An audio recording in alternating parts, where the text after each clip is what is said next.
Bonjour à tous. Je continue à vous partager des extraits du livre du professeur Ratzinger, L'Église, une société toujours en chemin. Du reste, un simple regard sur l'Écriture sainte aurait suffi pour nous épargner un tel diagnostic et une telle théorie de la justification par la conscience erronée. Le psaume 19:13 contient cette affirmation toujours valable. « Mais qui s'avise de ses faux pas? Purifie-moi du mal caché. » Il ne s'agit pas ici d'objectivation vétérotestamentaire, mais de la sagesse humaine la plus profonde. Ne plus voir les fautes, le silence progressif de la voix de la conscience devant de si nombreuses situations de l'existence est une maladie spirituelle beaucoup plus dangereuse en elle-même que la faute que l'on est encore en mesure de reconnaître comme telle.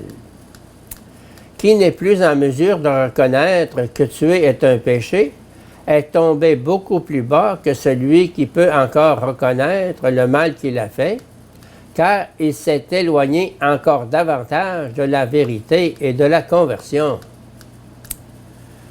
Si le publicain, avec tous ses péchés indéniables, se trouve plus justifié devant Dieu que le pharisien, avec toutes ses œuvres véritablement bonnes, Luc 18, 9, 14, ce n'est pas parce que les péchés du publicain ne sont pas en quelque sorte véritablement des péchés, ni parce que les bonnes œuvres du pharisien ne sont pas de bonnes œuvres.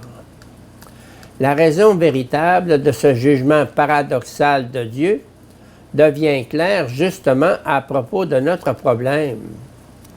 Le pharisien ne sait plus qu'il a lui aussi commis des fautes. Il est complètement en paix avec sa conscience. Mais ce silence de la conscience le rend imperméable à Dieu et aux hommes. Le cri de la conscience, au contraire, qui retentit sans trêve dans le cœur du publicain, le rend capable de vérité et d'amour. C'est la raison pour laquelle Jésus peut agir avec succès auprès des pécheurs. Ils ne sont pas devenus, derrière le paravent d'une conscience erronée, imperméables à ce changement que Dieu attend d'eux, comme il l'attend de chacun de nous. Jésus ne peut en revanche avoir aucun accès auprès des justes, précisément parce qu'il leur semble ne pas avoir besoin de pardon et de conversion. Leur conscience, en effet, ne les accuse pas, mais les justifie. Nous pouvons trouver quelque chose d'analogue, par ailleurs, chez saint Paul. Celui-ci nous dit que les païens connaissent très bien, même sans avoir la loi, ce que Dieu attend d'eux. Romains 2, 1, 16.